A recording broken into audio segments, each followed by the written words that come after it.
Hello नमस्कार दोस्तों, स्वागत है आप सभी का हमारे YouTube चैनल तत्काल एजुकेशन पे। दोस्तों उम्मीद करते हैं आप सभी बहुत अच्छे होंगे। आपकी तैयारी भी काफ़ी ज़बरदस्त तरीके से चल रही होगी। दोस्तों आज हम आप लोगों के लिए रीजनिंग के 12 अति महत्वपूर्ण प्रश्न के बारे में इस वीडियो में बताएंगे, जो सभी परीक्षाओं के लिए बहुत महत्वपूर्ण प्रश्न होने वाले हैं।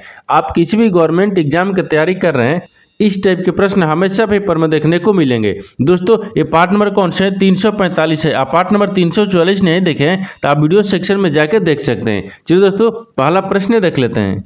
दोस्तों पहला नंबर प्रश्न है, इसमें देखिए नीचे दिए गए विकल्पों में से संबंधित संख्या को चुनिए। देखिए नीचे आपको यहाँ पर संबंधित संख्या दिया है। यहाँ पर 23 जो है ना आपको 14 से समित है, 11 जो है ना आपको 8 से समित है। यानी उसी प्रकार से बताना है कि 7 जो है ना इस प्रश्नवाचक चिन्ह पर इन चार ऑप्शन में से किसी से संबंधित होगा। यहाँ पर देखिए सबसे पहले क्या करेंगे, सबसे पहले इसमें ध्यान से देखेंगे कि यहाँ पर 23 जो है ना आपको यहाँ पर 14 से किस प्रकार से समित है। देखिए तो 23 में क्या करते हैं, यानी 23 में क्या करेंगे, 9 को माइनस कर लेंगे। जब 23 में 9 को माइनस करेंगे तो 14 आ जाएगा। और 14 से देखिए यहाँ पर क्या लिख रहे हैं, 11। 11 से क्या लिख रहे हैं, आपको 8 लिख रहे हैं। तो 11 में क्या करते हैं, 11 में आपको 3 से माइनस करेंगे तो कितना आ जाएगा, यानी 11। यानी 11 में से जब 3 माइनस करेंगे तो 8 आ जाएगा। और उसी प्रकार से देखिए यहाँ पर 7 लिख रहे हैं, यानी 7 में कौन सा माइनस करेंगे कि यहाँ पर अगला संख्या को ज्ञात करेंगे। देखिए तो उसे पहले देखिए 9 दिया है, फिर माइनस 3 दिया है, इनको क्या करेंगे एक ही बार। देखिए ये श्रृंखला अच्छे तरीके से नहीं चल रहा है, इसमें थोड़ा सा लॉजिक लगा है। क्या किया है, देखिए यहाँ आप क्या करेंगे, 3 से क्या करते हैं, यहाँ पर क्या लिख रहे हैं, यहाँ पर 9 से क्या लिख रहे हैं, 3 लिख रहे हैं। तो देखिए तो 9 में क्या करते हैं, 9 में देखिए यहाँ पर 9 में क्या करेंगे, 3 से भाग करेंगे तो तितली का 9 होता है। और 9 से क्या करेंगे, यहाँ पर भी क्या करेंगे, यहाँ पर भी माइनस आपको 3 से ही भाग करेंगे। क्या करेंगे, 3 में 3 से भाग करेंगे तो कितना आ जाएगा, 1 आ जाएगा। कितना गया, 1 आ जाएगा। तो यहाँ पर 1 हो जाएगा, ठीक है, यानी -1 होगा। यहाँ पर जब -1 होगा तो 7 में से क्या करेंगे, -1 कर लेंगे, कितना बचेगा, 6 बचेगा। यहाँ पर क्या बचेगा, 6 बचेगा। तो 7 जो है ना आपको 6 से समित होगा। तो 6 देखते हैं किस ऑप्शन में दिया है, यानी ऑप्शन नंबर आपका सी सही हो जाएगा। दोस्तों मैं उम्मीद करता हूँ इस प्रश्न को भी आप अच्छे तरह से समझ पाए होंगे। चलिए दोस्तों नेक्स्ट प्रश्न देख लेते हैं। दोस्तों दूसरी संख्या है, यहाँ पर देखिए नीचे दी गई श्रृंखला श्रेणी में प्रश्नवाचक चिन्ह के स्थान पर कौन सी संख्या आएगी। देखिए नीचे आपको यहाँ पर एक श्रृंखला दी, इन श्रृंखला बताना है इस प्रश्नवाचक चिन्ह पर इन चार ऑप्शन में से कौन सी संख्या यहाँ पर भरा जाएगा। उससे पहले सबसे पहले ध्यान से देखते हैं कि यहाँ पर श्रृंखला किस प्रकार से चल रहा है। देखिए यहाँ पर क्या हो रहा है, 590 हो रहा है, फिर यहाँ पर 590 से क्या हो रहा है, यहाँ पर 605 हो रहा है, 605 ले यहाँ पर 588 हो रहा है, और 588 से यहाँ पर फिर 607 हो रहा है, और 607 ले यहाँ पर क्या हो रहा है, 586 हो रहा है, और 586 से आपको अगले संख्या को ज्ञात करना है। देखिए तो यहाँ पर क्या करेंगे, यहाँ पर सबसे पहले ध्यान से देखिए इस श्रृंखला किस प्रकार से चल रहा है। देखिए यहाँ पर 590 हो रहा है, तो 590 से क्या हो रहा है, पानी 605 हो रहा है। एक क्या, इसको ध्यान से देखने के बाद में क्या इस श्रृंखला अच्छे तरीके से चल रहा है, नहीं चलेगा। क्योंकि देखिए यहाँ पर एक के बार क्या लिख रहे हैं, 590 फिर से क्या लिख रहे हैं, यहाँ पर 605 लिख रहे हैं। तो 590 में क्या करते हैं, तो 590 में मान लीजिए यहाँ पर क्या करेंगे, तो 90, तो 10 को जोड़ देंगे, और 10 और 5 15, कितना जोड़ेंगे, हमको 15 जोड़ना है। अब उसी प्रकार से देखिए यहाँ पर क्या करें, 600 क्या लिख रहे हैं, 5 है, 605 लेकर लिख रहे हैं, 588 लिख रहे हैं। क्या करें, 588 लिख रहे हैं, इसमें फिर क्या करें, माइनस कर रहे हैं। क्या करें, माइनस कर रहा है। देखिए तो यहाँ पर क्या करेंगे, इसको ध्यान से देखने के बाद में इसमें लॉजिक लगा है। किस प्रकार से, देखिए यहाँ पर किस प्रकार से लॉजिक लगा है। देखिए 590 लिया है, 590 से देखिए यहाँ पर एक अंक यानी एक संख्या को छोड़कर लिखेंगे। देखिए यहाँ पर क्या लिख रहे हैं, 588 लिख रहे हैं, और 588 से देखिए यहाँ पर क्या लिख रहे हैं, 586 लिख रहे हैं। उसी प्रकार से देखिए यहाँ पर क्या लिख रहे हैं, तब देखिए 590 दिया है, तो 590 में क्या करते हैं, जब 590 में क्या करते हैं, यहाँ पर 2 माइनस कर लेंगे। जब 590 में 2 माइनस करेंगे तो 500 कितना आता है, यानी 588 आ जाएगा। कितना है, 88 आ जाएगा। और 588 से देखिए यहाँ पर क्या लिख रहे हैं, 86 लिख रहे हैं, तो 588 में 2 माइनस करेंगे तो कितना आ जाएगा, 86 आ जाएगा। देखिए यहाँ पर 2 को माइनस करेंगे तो कितना है, 86 आ जाएगा। ठीक उसी प्रकार से देखिए यहाँ पर फिर से दिया है, यहाँ तक हो गया। अब देखिए यहाँ पर क्या लिख रहे हैं, 500, यानी यहाँ पर क्या लिख रहे हैं, 605 लिख रहे हैं, तो 605 ले क्या लिख रहे हैं, 607 लिख रहे हैं। क्या लिख रहे हैं, यहाँ पर देखिए 500 यानी 605 ले क्या लिख रहे हैं, 607 लिख रहे हैं। तो इसमें भी क्या कर रहा है, इसमें आपको +2 कर रहा है, यानी 605 में क्या करेंगे, 2 को जोड़ देंगे तो कितना आ जाएगा, यानी 607 आ गया। और 607 ले यहाँ पर अगले संख्या को ज्ञात करना। देखिए तो 607 में भी क्या करेंगे, 2 को जोड़ देंगे तो कितना आ जाएगा, 607 में 2 को जोड़ देंगे तो कितना हो जाएगा, 7 दूना होता है, यानी कितना हो जाएगा, 609 हो जाएगा। कितना का, 609 हो जाएगा। तो इस प्रश्नवाचक चिन्ह पर कौन सा संख्या हो जाएगा, तो 609 हो जाएगा। तो 609 को देखते हैं किस ऑप्शन में दिया है, यानी ऑप्शन नंबर आपका सी सही हो जाएगा। दोस्तों मैं उम्मीद करता हूँ इस प्रश्न को भी आप अच्छी तरह से समझ पाए होंगे। चलिए दोस्तों नेक्स्ट प्रश्न देख लेते हैं। दोस्तों तीसरा नंबर प्रश्न है, इसमें देखिए नीचे दी गई आकृतियों में कुल कितने त्रिभुज हैं। देखिए नीचे आपको यहाँ पर एक आकृति दी है, इन आकृति में बताना है कि कुल कितने त्रिभुज यानी कि त्रिभुजों की संख्या कितना है इसमें। देखिए तो यहाँ पर क्या करेंगे, यहाँ पर सबसे पहले क्या करेगा, वीडियो को रोककर खुद अपने आप से बनाने का कोशिश करेगा और 12 प्रश्न में से आपने कितने प्रश्न सही किए हैं वीडियो को लास्ट में कमेंट में जरूर बताइएगा। देखिए तो यहाँ पर सबसे पहले ध्यान से देखते हैं कि जो आपको ये आकृति दी है ना, इन आकृति में कितने त्रिभुजों की संख्या दिख रहा है। देखिए तो यहाँ पर आपको कितना आकृति दिख रहा है। देखिए यहाँ पर एक आकृति हो गया, यहाँ पर 2 दिया है, ठीक, 3 दिया है और यहाँ पर 4 दिख रहा है। कितना दिख रहा है, त्रिभुजों की संख्या आपको क्या दिख रहा है, अभी 4 दिख रहा है, ठीक। 4 के बाद में देखिए इसमें भी बन रहा है, देखिए 5 हो गया, इसमें बनेगा 6 हो गया, इसमें बनेगा 7 हो गया। देखिए यानी इसका मतलब हो गया, देखिए ई वाला भी बन रहा है त्रिभुज हो गया, ये भी त्रिभुज हो गया और यहाँ पर भी क्या दिख रहा है, त्रिभुज ही दिख रहा है। और उसी प्रकार से इसमें भी क्या दिख रहा है, त्रिभुज दिख रहा है। यहाँ पर देखिए अब 4 के बाद में देखिए यहाँ पर ये भी त्रिभुज है, क्या है, एक त्रिभुज इधर बन रहा है, एक त्रिभुज इधर बन रहा है, फिर एक त्रिभुज इधर बन रहा है। देखिए यहाँ पर 4 हो गया, 3 इधर से हो गया, कितना गया, 7 हो गया। यानी त्रिभुजों की संख्या कितना दिख रहा है, यहाँ पर 7 दिख रहा है। कितना दिख रहा है, 7 दिख रहा है, यानी 7 हो जाएगा। तो 7 देखते हैं किस ऑप्शन में दिया है, यानी ऑप्शन नंबर आपका डी सही हो जाएगा। दोस्तों मैं उम्मीद करता हूँ इस प्रश्न को भी आप अच्छे तरह से समझ पाए होंगे। चलिए दोस्तों नेक्स्ट प्रश्न देख लेते हैं। दोस्तों 4 नंबर प्रश्न है, इसमें देखिए यदि किसी कुल भाषा में यानी विकेट को यहाँ पर UGAICR लिखा जाता है तो उसी भाषा में यानी MAD को कैसे लिखा जाएगा। यहाँ पर सबसे पहले प्रश्न समझिए इसमें क्या बोल रहा है। देखिए यहाँ पर क्या लिख रहा है कि यहाँ पर आपको बताना है कि विकेट, देखिए विकेट को क्या लिख रहा है, UGAICR को किस यानी लिखा जाता है, ठीक उसी भाषा में आपको बताना क्या यानी MAD को बताना कैसे लिखेंगे। तो सबसे पहले देखते हैं कि विकेट को आपको ये किस प्रकार से लिख रहा है। देखिए तो यहाँ पे क्या लिख रहा है, विकेट लिख रहा है, यानी विकेट में यानी V हो गया, यानी ये W हो गया, I हो गया, ठीक, यहाँ पर C हो गया, यहाँ पर K हो गया और यहाँ पर E हो गया और यहाँ पर T हो गया। इसको क्या लिख रहा है, इसको देखिए यहाँ पर क्या लिख रहा है, U लिख रहा है, ठीक, U लिख रहा है, यानी G लिख रहा है, A लिख रहा है, फिर यहाँ पर I लिख रहा है, फिर यहाँ पर C लिख रहा है, फिर यहाँ पर R लिख रहा है। ये किस प्रकार से लिख रहा है, देखिए U यानी W से क्या लिख रहा है, U लिख रहा है। तो W में क्या करेंगे, यानी W में माइनस जब 2 कर देंगे ना तो कितना देगा, U आ जाएगा। और I से क्या लिख रहा है, J लिख रहा है, तो I से G लिख रहा है, तो यहाँ पर क्या करेंगे, I में क्या करते हैं 2 को माइनस करेंगे तो G आ जाएगा। और C से क्या लिख रहा है, A लिख रहा है, यानी C में क्या करेंगे -2 करेंगे तो यहाँ पर कितना देगा, A आ जाएगा। और K से क्या लिख रहा है, I लिख रहा है, तो K में क्या करते हैं 2 माइनस करेंगे तो यहाँ पर कितना का I आ जाएगा। और यहाँ पर E से क्या लिख रहा है, C लिख रहा है, तो E में क्या करेंगे 2 माइनस करेंगे तो कितना का C आ जाएगा। उसी प्रकार से देखिए T से क्या लिख रहा है, R लिख रहा है, तो T में जब -2 करेंगे तो कितना का R आ जाएगा। ठीक उसी प्रकार से यहाँ पर यानी MAD को लिखेंगे। देखिए तो क्या लिख रहा है, यहाँ पर M लिख रहा है, A लिख रहा है और D लिख रहा है। इसको भी क्या करेंगे, इसको भी क्या करेंगे, यहाँ पर M में क्या करते हैं 2 माइनस कर लेंगे। जब M में 2 माइनस करेंगे तो यहाँ पर कितना आ जाएगा, K आ जाएगा। ठीक इसी प्रकार से A में क्या करेंगे -2 करेंगे तो कितना आ जाएगा, यानी Y आ जाएगा। उसी प्रकार से यहाँ पर D में भी क्या करेंगे -2 करेंगे तो D में -2 करेंगे तो यहाँ पर कितना का B आ जाएगा। यानी MAD को कैसे लिखा जाएगा, तो यहाँ पर KYB लिखा जाएगा। देखते हैं कि KB यानी KYB किस ऑप्शन में दिया है, यानी KYB यानी ऑप्शन नंबर आपका B सही हो जाएगा। दोस्तों मैं उम्मीद करता हूँ इस प्रश्न को भी आप अच्छे तरह से समझ पाए होंगे। चलिए दोस्तों नेक्स्ट प्रश्न देख लेते हैं।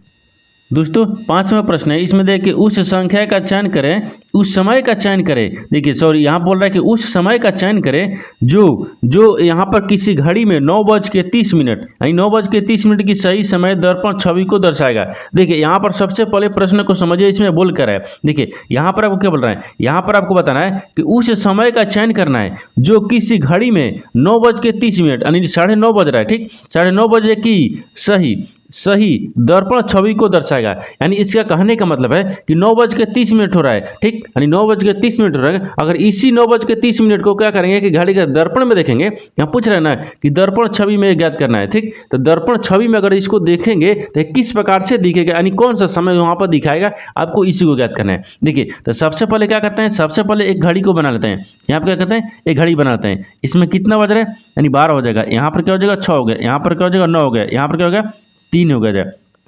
अब देखिए अब आपको सवाल क्या पूछा, यहाँ पर एक घड़ी हो गया। अब बोल रहा है कि 9:30 यानी यहाँ पर 9:30 होगा। देखिए तो 9 हो गया, यहाँ पर 10 हो जाएगा और यहाँ पर क्या हो जाएगा 11 हो गया। 9 और 10 के बीच में 9 और 10 के बीच में ही ये क्या आएगा आपको, यहाँ पर देखिए यहाँ पर एक घड़ी हो जाएगा। ठीक यहाँ पर एक हो गया। 9 बज के कितना मिनट बोल रहे हैं, देखिए 9 बज के आपको 30 मिनट बोल रहा है, तो 9 बज के 30 मिनट। अगर इसी को हम क्या करेंगे, ये तो वास्तविक समय था, अगर इसी को, अगर इस समय को अगर हम दर्पण में देखेंगे ये किस प्रकार से दिखेगा, आपको इसी को याद करना है। देखिए तो यहाँ पे रखेंगे, एक दर्पण रखेंगे, ठीक, यानी इस घड़ी में 9 बज के 30 मिनट हो रहा है, अगर इसको हम दर्पण में देखते हैं तो दर्पण में देखेंगे तो किस प्रकार से दिखेगा।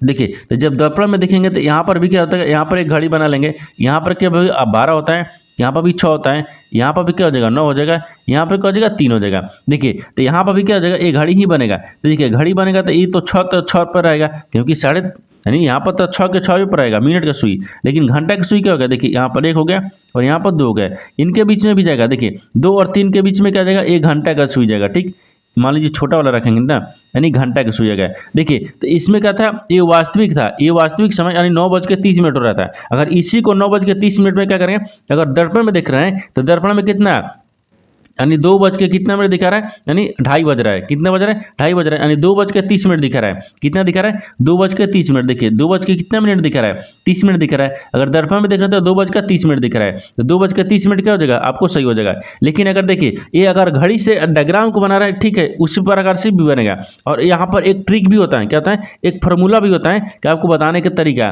देखिए यहाँ पर क्या होता है कि यहाँ पर एक फार्मूला क्या होता है कि 1160 में से, देखिए 1160 है ना, 1160 यानी 1160 में से आपको जो दर्पण पूछेगा कि यहाँ पर वास्तविक समय घटा लेना है। देखिए 1160 में से क्या करते हैं, यहाँ पर कितना 9 बज के, यानी 9 बज के कितना मिनट हो रहा है, 30 मिनट हो रहा है, इसको माइनस करेंगे, ठीक, क्या करेंगे, माइनस करेंगे। देखिए जब माइनस कर लेंगे तो कितना बचेगा, यहाँ पर 30 हो जाएगा और यहाँ पर 9 दो कितना होता है, 11 होता है। देखिए 2 बज के 30 मिनट हो गया ना, तो 2 बज के दर्पण में क्या दिखेगा, तो 2 बज के 30 मिनट दिखेगा, तो ये आपको क्या हो जाएगा, सही हो जाएगा। और यहाँ पर आपको जो वेन डायग्राम से यानी आकृति से भी दिख रहा है, तो आकृति से भी क्या हो रहा है, 2 बज के 30 मिनट हो रहा है, नहीं 2 बज के 30 मिनट ही हो रहा है, तो क्या हो जाएगा, आपको 2 बज के 30 मिनट होगा। तो 2 बज के 30 मिनट देखते हैं किस ऑप्शन में दिया है, यानी ऑप्शन नंबर आपका ए सही हो जाएगा। दोस्तों मैं उम्मीद करता हूँ इस प्रश्न को भी आप अच्छी तरह से समझ पाए होंगे। चलिए दोस्तों नेक्स्ट प्रश्न देख लेते हैं। दोस्तों 6 नंबर प्रश्न है, इसमें देखिए नीचे दिए गए विकल्पों में से संबंधित शब्द को चुनिए। देखिए नीचे आपको यहाँ पर एक संबंधित शब्द दिया है, यानी अखरोट जो है ना आपको शैल से संबंधित है, उसी प्रकार से बताना है केला जो है ना इस प्रश्नवाचक चिन्ह पर इन 4 ऑप्शन में से किसी से संबंधित होगा। देखिए तो यहाँ पर सबसे पहले ध्यान से देखते हैं कि जो यहाँ पर अखरोट है ना आपको शैल से किस प्रकार से संबंधित है। देखिए तो यहाँ पर अखरोट का ऊपरी सतह क्या होता है, शैल होता है, यहाँ पर क्या रखेंगे, ऊपरी रखेंगे, ठीक, यहाँ पर देखिए यानी ऊपरी हो गया, ठीक, यानी ऊपरी सतह को, यानी सतह क्या होगा, सतह हो जाएगा, यानी ऊपरी सतह हो जाएगा, ठीक, यानी ऊपरी सतह क्या होता है, शैल होता है, यानी अखरोट का ऊपरी सतह क्या होता है, शैल होता है। उसी प्रकार से केला का ऊपरी सतह क्या हो जाएगा, यानी यहाँ पर क्या रखें, ऊपरी रखते हैं, ठीक, यानी ऊपरी होगा, ठीक, यानी ऊपरी सतह, यानी सतह, यानी ऊपरी सतह क्या होगा, यहाँ पर केला का ऊपरी सतह क्या होता है, यानी छिलका होता है, यहाँ पर क्या हो जाएगा, यानी छिलका होता है, यानी छिलका, ठीक होता है, छिलका होता है। देखिए जिस प्रकार से अखरोट का ऊपरी सतह क्या होता है, शैल होता है, उसी प्रकार से केला का ऊपरी सतह क्या होता है, छिलका होता है। तो छिलका देखते हैं किस ऑप्शन में दिया है, यानी ऑप्शन नंबर आपका डी सही हो जाएगा। दोस्तों मैं उम्मीद करता हूँ इस प्रश्न को भी आप अच्छी तरह से समझ पाए होंगे। चलिए दोस्तों नेक्स्ट प्रश्न देख लेते हैं। दोस्तों 7वां प्रश्न है, इसमें देखिए एक्स की ओर संकेत करते हुए यहाँ पर वाई कहता है, यानी एक्स ही मेरी माँ के एकमात्र बेटे का पुत्र है, यानी वाई, देखिए फिर एक्स वाई का किससे संबंधित है। देखिए यहाँ पर सबसे पहले प्रश्न समझिए, इसमें बोल कर है, देखिए यहाँ पर क्या बोल रहे हैं कि एक्स की ओर संकेत करते हुए वाई कहता है। तो मान लीजिए सबसे पहले क्या करते हैं, यहाँ पर y को रखते हैं, ठीक है, y हो गया, वो यहाँ पर x हो गया, यानी x की, देखिए x की ओर संकेत करते हुए y ने कहा, तो y इसके ओर संकेत करते हुए कहता है, ठीक, कहता है x ही मेरी माँ के, देखिए x जो है ना x ही, देखिए x ही मेरी माँ के, देखिए x ही मेरी माँ की, तो माँ को देखिए यहाँ पर प्लस को रख लेते हैं, सॉरी यहाँ पर माइनस न रखते हैं, माँ के लिए क्या करेंगे, माइनस को रखेंगे, ठीक। अब देखिए बोल रहा है एकमात्र बेटे हैं, एक्स बोल रहा है ना, एक्स बोल रहा है कि एक, देखिए एक्स ही मेरी माँ के, तो एक्स ही मेरी माँ के, तो यहाँ पर क्या हो जाएगा, यहाँ पर वाई की क्या हो जाएगी, यहाँ पर माँ हो जाएगी, ये क्या हो गई, वाई की माँ हो गई। देखिए यहाँ पर आपको माँ हो जाएगी ना, यहाँ पर इसको यहाँ पर माँ को रखेंगे, ठीक, क्या करें, माँ है, यहाँ पर माँ हो गई, ठीक, यानी माँ हो गई। यहाँ पर देखिए एक्स ही मेरी माँ के, यानी एक्स ही मेरी माँ की, ठीक, एकमात्र बेटे, यानी यहाँ पर एकमात्र बेटे रखते हैं, ठीक, यानी एक मात्र, ठीक, एकमात्र बेटे, ये बेटे क्या है, बेटे हैं, ठीक, यहाँ पर बेटे हैं और बेटे बेटे हैं, बेटे का पुत्र हैं, यानी बेटे का पुत्र हैं। तो बेटे का पुत्र कौन हो गए, तो बेटे का पुत्र आपको यहाँ पर एक्स, एक्स का पुत्र कौन हो गया, यहाँ पर पिता हो जाएगा, एक क्या हो जाएगा, पिता हो जाएगा, यहाँ पर क्या हो जाएगा, पिता हो जाएगा। तो आपको वही बताना है कि एक्स जो है ना, यानी देखिए, यानी फिर बोल रहा है कि वाई जो है ना एक्स से किस प्रकार से समझते हैं। देखिए यहाँ पर आपसे फिर से प्रश्न समझिए, इसमें क्या बोल रहा है, देखिए यहाँ पर आपको क्या बताना है कि x की ओर संकेत करते हुए y कहता है। देखिए x की ओर संकेत करते हुए y ने कहा कि y कहा कि x ही मेरे, देखिए x जो है ना, x वो मेरी माँ के एकमात्र, तो मेरी माँ, तो मेरी माँ कौन हो गई, तो y का माँ कौन हो गया, तो y का माँ आपको यहाँ पर देखिए माइनस हो गया, इसकी मात्र एक क्या है, एक मात्र बेटे बेटे। तो यहाँ पर वो देखिए y की माँ के मात्र एक बेटे क्या है, y ही है, क्या है, y है, यानी y की माँ के मात्र बेटे एक कौन है, y है, ठीक, कौन है, वाई हो गया, ठीक, वाई हो गया और वाई हो गया और ये वाई हो गया, वाई के बेटे, क्या बोल रहा है, वाई के बेटे, यहाँ पर क्या बोल रहा है कि बेटे, बेटे का पुत्र, बेटे के क्या हो गया, पुत्र हो गया, यानी बेटे का पुत्र कौन है, तो बेटे का पुत्र यहाँ पर मान लीजिए कौन हो गया, वाई हो गया, यानी वाई का बेटे का, देखिए यहाँ पर उसकी माँ के बेटे तो वाई हो गया, और वाई का पुत्र कौन दिख रहा है, एक्स दिख रहा है, क्या दिख रहा है, एक्स दिख रहा है, यानी वाई का पुत्र कौन हो गया, तो यहाँ पर पुत्र को रख लें, देखिए ये पुत्र का कौन हो गया, यानी एक्स हो गया। अब बताना क्या है, आपको बताना है कि फिर यानी वाई जो है ना, वाई एक्स ले किस प्रकार से हो जाएगा, यानी एक्स ले किस प्रकार से समझता है, यानी पिता से हो जाएगा, क्या हो जाएगा, पिता से। तो यहाँ पर देखिए वाई, वाई जो है ना एक्स, यानी एक्स का यहाँ पर पिता है, क्या है, यानी पिता, पिता है, क्या है, पिता है, तो यहाँ पर क्या हो जाएगा, पिता से समेत होगा। तो पिता देखते हैं किस ऑप्शन में दिया, यानी ऑप्शन नंबर आपका सी सही हो जाएगा। दोस्तों मैं उम्मीद करता हूँ इस प्रश्न को भी आप अच्छे तरह से समझ पाए होंगे। चलिए दोस्तों नेक्स्ट प्रश्न देख लेते हैं। दोस्तों 8 नंबर प्रश्न है, इसमें देखिए उस वेन आरेख का चयन करें जो दिए गए वर्गों के बीच संबंध को सर्वोत्तम रूप से दर्शाता है। देखिए यहाँ पर आपको 3 शब्द दिए हैं, इन तीनों शब्दों में से आपको बताना है कि आपस में किस प्रकार से समझते हैं और इन 4 वेन डायग्राम में से कौन सा वेन डायग्राम बनेगा। देखिए तो यहाँ पर सबसे पहले ध्यान से देखते हैं कि यहाँ पर आपको किस प्रकार से आपस में समय दिख रहा है। देखिए तो यहाँ पर क्या लिख रहा है, मिनट लिख रहा है, दिन लिख रहा है और महीना लिख रहा है। तो इसमें तीनों में शब्द में आपको कॉमन कौन सा दिख रहा है, देखिए तो सबसे कॉमन क्या दिख रहा है, तो सबसे कॉमन आपको यहाँ पर मिनट को रखते हैं, क्या रखते हैं, सॉरी यहाँ पर महीना को रखते हैं, क्या रखते हैं, महीना, महीने हो गया, सबसे कॉमन क्या दिखेगा, महीना, महीने के अंदर में क्या आता है, दिन आता है, यानी महीने के अंदर में क्या आता है, दिन आता है, ठीक, यहाँ पर दिन को रखते हैं, एक क्या होगा, दिन हो गया, ठीक, क्या होगा, दिन हो गया, और दिन के अंदर में क्या आता है, मिनट भी आता है, क्या आता है, मिनट भी आता है, तो यहाँ पे क्या हो जाएगा, मिनट हो जाएगा, क्या होगा, मिनट हो जाएगा। इस प्रकार से आप समझते हैं क्या, सबसे बड़ा क्या है, सबसे बड़ा आपको महीना दिया है, क्या है, महीना दिया है, और महीना से के अंदर में क्या आता है, मिनट भी आते हैं, दिन आते हैं, यानी दिन आते हैं, और दिन के अंदर अंदर में क्या आता है, यहाँ पर मिनट आते हैं। आप इस तरह से भी समझ सकते हैं कि सबसे छोटा कौन सा होगा, तो सबसे छोटा देखिए यहाँ पर क्या दिख रहा है, मिनट दिख रहा है, यानी कुछ मिनट से मिलकर क्या बनता है, दिन बनता है, और कुछ दिन से मिलकर क्या बनता है, महीना भी बनता है। आपस में इस प्रकार से समाहित हो जाएगा और इस तरह का वेन डायग्राम ही बनेगा। तो इस तरह का वेन डायग्राम देखते हैं किस ऑप्शन में बन रहा है, यानी ऑप्शन नंबर आपका सी सही हो जाएगा। दोस्तों मैं उम्मीद करता हूँ इस प्रश्न को भी आप अच्छी तरह से समझ पाए होंगे। चलिए दोस्तों नेक्स्ट प्रश्न देख लेते हैं। दोस्तों 9 नंबर प्रश्न है, इसमें देखिए एक्स पश्चिम की ओर 3 किलोमीटर चलता है और फिर मुड़कर 4 किलोमीटर उत्तर चलता है, यानी एक्स की यात्रा के एक्स की यात्रा की प्रारंभिक तथा यानी अंतिम बिंदु के बीच न्यूनतम दूरी ज्ञात करना हुआ है। ठीक, देखिए यहाँ पर सबसे पहले प्रश्न समझिए इसमें बोल क्या रहा है, यहाँ पर क्या बोल रहा है, यहाँ पर आपको देखिए एक्स जो है ना वो पश्चिम की तरफ 3 किलोमीटर चलता है। तो मान लीजिए यहाँ पर सबसे पहले एक डायग्राम को बना लेते हैं। ये क्या होता है, पूर्व होता है, ये क्या होता है, पश्चिम होता है, ऊपर में क्या होता है, उत्तर होता है, और नीचे में आपको दक्षिण होता है। यहाँ तक ठीक है। अब बोल रहा है कि यहाँ पर देखिए एक्स जो है ना, एक्स वो आपको उत्तर की यानी पश्चिम की तरफ कितना चल रहा है, 3 किलोमीटर चल रहा है। तो मान लीजिए यहाँ से करते हैं, यहाँ से आपको देखिए यहाँ से चलाते हैं, ठीक, यानी यहाँ से चलाते हैं, इसको यहाँ से चलाएंगे, कितना चल रहा है, पश्चिम की तरफ कितना चल रहा है, 3 किलोमीटर चल रहा है, ठीक, यानी एक्स हो गया। अब आगे दिया है और फिर मुड़कर 4 किलोमीटर उत्तर की तरफ चलता है, और फिर मुड़ जाता है और उत्तर की तरफ ऊपर हो गया, कितना चलता है, 4 किलोमीटर चलता है, ठीक, 4 किलोमीटर चलता है। और एक्स की यात्रा देखिए, एक्स की यात्रा के प्रारंभिक तथा अंतिम बिंदु के बीच की न्यूनतम दूरी ज्ञात करना है। क्या करना है, दूरी ज्ञात करना है। देखिए यहाँ से यहाँ तक चला पश्चिम किलोमीटर 3 किलोमीटर, और पश्चिम से फिर क्या उत्तर की तरफ चला 4 किलोमीटर, और यहाँ से यहाँ के बीच की दूरी बताना है, ठीक, यानी दूरी को ज्ञात करना है। जब दूरी को ज्ञात करने के लिए इसमें क्या करेंगे, देखिए लंबाई दिया है और यहाँ पर आधार दिया है, कोण ज्ञात करना है। यहाँ पर क्या हो गया, कोण हो गया। तो कोण ज्ञात करने के लिए क्या होता है, यहाँ पर कण ज्ञात करने के लिए यहाँ पर क्या हो जाएगा, देखिए कण हो गया, ठीक। यानी कण ज्ञात करने के लिए यहाँ पर क्या हो गया, तो कण ज्ञात करने के लिए यहाँ पर क्या हो जाएगा, 4 का स्क्वायर करेंगे, फिर प्लस में क्या करेंगे, 3 का स्क्वायर करेंगे, और यहाँ पर क्या करेंगे, वर्गमूल निकालेंगे। देखिए तो चौचौ का कितना हो गया, यहाँ पर 16 हो जाएगा, फिर प्लस में कितना हो गया, तितली का 9 हो जाएगा, और इसको आपस में जोड़ लेंगे तो कितना का 9 6 15 होता है, यानी कितना का यहाँ पर 25 आ गया, यहाँ पर 25 आ गया, और 25 आ गया, तो 25 का देखिए यहाँ पर 25 आ गया, और 25 का वर्गमूल कितना होता है, तो 25 का वर्गमूल 5 किलोमीटर हो जाएगा। क्या हो जाएगा, 5 किलोमीटर हो गया। यानी यहाँ पर जो आया, देखिए यहाँ पर जो आपको दिया है, यानी x जो है ना वो प्रारंभिक स्थान तथा अंतिम दूरी के बीच के दूरी की न्यूनतम कितना हो गया, तो 5 किलोमीटर हो गया। कितना गया, 5 किलोमीटर। यानी प्रारंभिक से और यहाँ पर अंतिम से कुल इसका बीच का दूरी कितना हो गया, 5 किलोमीटर। तो 5 किलोमीटर देखते हैं किस ऑप्शन में दिया है, यानी ऑप्शन नंबर आपका कौन सा हो जाएगा, ऑप्शन नंबर आपका बी सही हो जाएगा।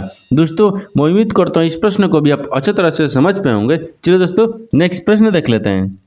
दोस्तों 10वां प्रश्न है, इसमें देखिए संख्याओं के उस संयोजन का चयन करें जिसके अनुसार व्यवस्थित करने पर दिए गए अवस्थित यानी अक्षरों के एक सार्थक अंग्रेजी शब्द बनाया जा सकता है। देखिए बनाया जा सके, यहाँ पर देखिए यहाँ पर क्या लिख रहा है कि OH, देखिए OHREMT लिख रहा है, और यहाँ पर 1 2 3 4 5 6 एक संख्या भी लिख रहा है, ठीक। यहाँ पर देखिए प्रश्न पहले समझिए, इसमें बोल कर है, यहाँ पर आपको कहा इसमें बताना क्या है कि देखिए यहाँ पर आपको कहना है, इसका कहने का मतलब हो गया कि देखिए यहाँ पर संयोजन का एक संख्या दिया गया, ठीक, उसके आधार पर व्यवस्थित किया गया है। देखिए यहाँ पर आपको एक क्या लिख रहा है, यानी अक्षर लिखा है, देखिए अक्षर है, और यहाँ पर क्या लिख रहा है, एक संख्या भी लिख रहा है, ठीक। यानी अक्षर संख्या दोनों दिया है, यानी दिए गए अवस्थित के अक्षरों के एक सार्थक क्रम अंग्रेजी शब्द बनाए जा सकते हैं। देखिए यहाँ पर जो आपको देखिए यहाँ पर जो अक्षर लिखा है, इन अक्षर को मिलाकर यानी एक अक्षर को बनाए क्या बनाएंगे, यहाँ पर अंग्रेजी शब्द को क्या करेंगे, यानी शब्द बनाएंगे। यानी अंग्रेजी जो शब्द दिया है इसको सार्थक क्रम में सजाएंगे, ठीक। यानी सार्थक क्रम में सजाने पर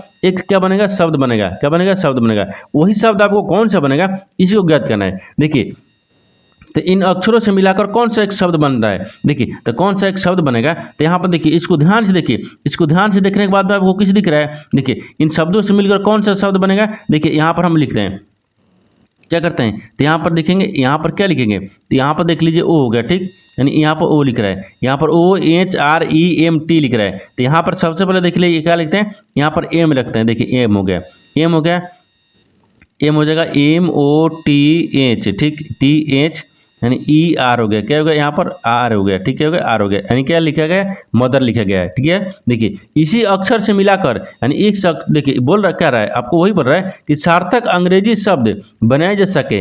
यहाँ पर सार्थक अंग्रेजी शब्द बनाए जा सकते हैं। तो यहाँ पर जो आपको ये जो लेटर लिखा है ना, जो अक्षर लिखा है और जो संख्या लिखा है, इन शब्दों से अंग्रेजी को क्या करना है, सार्थक क्रम में सजाना है। तो सार्थक क्रम में सजाएंगे तो यहाँ पर सबसे पहले देखते हैं यहाँ पर क्या लिख रहा है, एम हो गया। देखिए तो शब्द क्या करेंगे, तो MOTHER यानी मदर आ गया, क्या गया, मदर आ गया। तो मदर को क्या लिखेगा, तो मदर को देखिए एम पर क्या लिख रहा है, एम को आपको यहाँ पर 5 लिख रहा है, तो 5 हो जाएगा। ओ को क्या लिख रहा है, 1 लिख रहा है। टी को क्या लिख रहा है, यहाँ पर टी को 6 लिख रहा है। यहाँ पर एच को क्या लिख रहा है, तो एच को आपको 2 लिख रहा है। ई को क्या लिख रहा है, ई आपको 4 लिख रहा है। और आर को क्या लिख रहा है, आर को आपको यहाँ पर देखिए 3 लिख रहा है, क्या लिख रहा है, 3 लिख रहा है। देखिए तो यहाँ पर आपको वही बताना है कि सार्थक अंग्रेजी शब्द बनाए जा सकते हैं। तो सार्थक अंग्रेजी शब्द देखिए आपको ई बनाया जा सकता है। यहाँ पर क्या जगह मदर, मदर को क्या लिख रहा है, 51 62 43 यानी 51 62 43 देखते हैं किस ऑप्शन में दिया है, यानी ऑप्शन नंबर आपका 20 सही हो जाएगा। दोस्तों मैं उम्मीद करता हूँ इस प्रश्न को भी आप अच्छी तरह से समझ पाए होंगे। चलिए दोस्तों नेक्स्ट प्रश्न देख लेते हैं।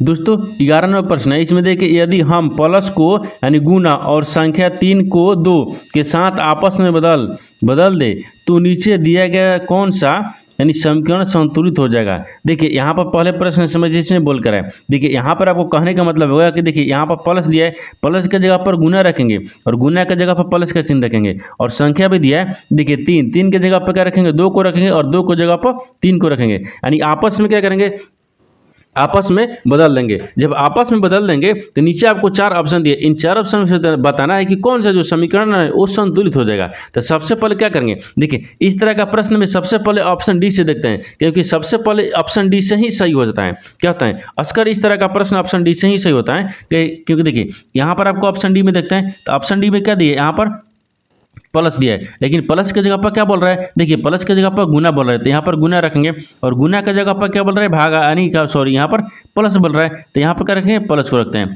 ठीक है, प्लस रख लेंगे। अब बोल रहा है कि 2 की जगह पर 3 रखना है और 3 की जगह पर 2 रखना है, संख्या को भी बदलेंगे और चिन्ह को भी बदल देंगे। देखिए यहाँ पर 2 की जगह पर 3 रखेंगे और 3 की जगह पर क्या बोल रहा है, 2 बोल रहा है, यहाँ पर 2 रखेंगे। अब देखिए अब इसको क्या करते हैं, समीकरण को सोल्व करते हैं, यहाँ पर समीकरण को सोल्व कर लेंगे। अब देखिए समीकरण को जब सोल्व करेंगे तो बराबर में आपको 13 आना चाहिए, ठीक है, 13। आप देखिए तो समीकरण को सोल्व करने के लिए यहाँ पर देखिए 4 को 16 होता है। देखिए यहाँ पर क्या करेंगे, सबसे पहले भाग कर लेते हैं, तो 3 दूना का कितना गया, 6 गया, 3 दूना का 6 गया, चढ़ते हैं कितना गया, 12 गया, देखिए 12 गया, ठीक है क्या, 12 गया। और 12 में क्या करते हैं, 12 गया, तो 12 माइनस कितना गया, 2 गया, फिर प्लस कितना गया, 3 गया, और बराबर में हमको 13 आना चाहिए, ठीक, 13 गया। अब देखिए 12 को क्या करते हैं, यानी 3 में आपस में जोड़ लेते हैं, इनको आपस में जोड़ लेंगे, जब आपस में जोड़ लेंगे तो कितना गया, 15, 15 में से जब 2 को घटा लेंगे कितना बचेगा, 13 बचेगा। और देखिए कितना गया, 13, तो यहाँ पे कितना गया, देखिए इधर भी 13 आ गया और बराबर में भी 13 आ गया, कितना है, दोनों तरफ 13 गया। जब दोनों तरफ 13 गया तो संतुष्ट हो गया, यानी संतुष्ट हो गया तो ऑप्शन नंबर आपका डी संतुष्ट हो गया, यानी ऑप्शन नंबर डी क्या हो जाएगा, सही हो जाएगा। दोस्तों मैं उम्मीद करता हूँ इस प्रश्न को भी आप अच्छी तरह से समझ पाए होंगे। चलिए दोस्तों नेक्स्ट प्रश्न देख लेते हैं। दोस्तों 12 नंबर प्रश्न है, इसमें देखिए कथनों को पढ़े और दिए गए विकल्पों में से निष्कर्ष को चुने। देखिए यहाँ पर कथन दिया है और यहाँ पर निष्कर्ष दिया है। कथन के आधार पर क्या करते हैं, डायग्राम को बनाते हैं, और निष्कर्ष के आधार पर ही प्रश्न को सोल्व किया जाता है। देखिए तो कथन क्या बोल रहा है, कथन बोल रहा है कि कुछ छात्र नर्तक हैं, यानी कुछ जो छात्र है ना क्या है, नर्तक हैं। तो मान लीजिए इसको क्या करते हैं, छात्र को रखते हैं, यानी कुछ छात्र क्या हो गया, यानी कुछ छात्र क्या हो जाएगा, नर्तक हो गया, क्या होगा, ये नर्तक हैं, कि ठीक, यहाँ पर नर्तक हैं। आगे बोल रहा है दूसरा में कह दे कि सभी नर्तक संगीतकार हैं, तो सभी जो नर्तक हैं ना क्या है, संगीतकार हैं, तो सभी नर्तक क्या होगा, संगीतकार हो गया, ठीक है, हो जाएगा यहाँ पर संगीत यानी कार हो गया, क्या होगा, संगीतकार हो गया। ये तो आपको कथन बोल रहा था, कथन के आधार पर डायग्राम को बना दिए, लेकिन निष्कर्ष क्या बोल रहा है उसको आपको यानी आंसर देना है, ठीक। देखिए तो निष्कर्ष क्या बोल रहा है, तो यहाँ पर निष्कर्ष बोल रहा है पहला में कि कुछ संगीत है, देखिए कुछ छात्र संगीतकार हैं, यानी कुछ जो छात्र हैं ना, देखिए ये वाला छात्र दिख रहा है, यानी कुछ छात्र क्या दिख रहा है, संगीतकार में दिख रहा है, क्या दिख रहा है, संगीतकार हैं, ये सही बोल रहा है, क्या बोल रहा है, यहाँ पर सही बोल रहा है, ठीक, क्या बोल रहा है, सही बोल रहा है। दूसरा देखते हैं, दूसरे क्या बोल रहा है कि कोई, देखिए बोल रहा है कि कोई नर्तक छात्र नहीं है, बोल रहा है कि कोई जो नर्तक है ना छात्र नहीं है, लेकिन यहाँ पर बोल रहा है कि नहीं है, और यहाँ पर दिख रहा है कि है, ये क्या बोल रहा है, ये गलत बोल रहा है। यानी डायग्राम में दिख रहा है कि नर्तक कुछ छात्र हैं, लेकिन यहाँ पर सवाल में पूछ रहा है कि नहीं है, इसका मतलब क्या बोल रहा है, ये गलत बोल रहा है, यानी क्या गलत बोल रहा है, यानी क्या हो जाएगा, यानी निष्कर्ष, देखिए यानी केवल निष्कर्ष यानी वन पालन करता है, यानी ऑप्शन नंबर बी क्या हो जाएगा, सही हो जाएगा। दोस्तों मैं उम्मीद करता हूँ इस प्रश्न को भी आप अच्छे तरह से समझ पाए होंगे। चलिए दोस्तों नेक्स्ट वीडियो में मिलते हैं, तब तक जय हिंद दोस्तों।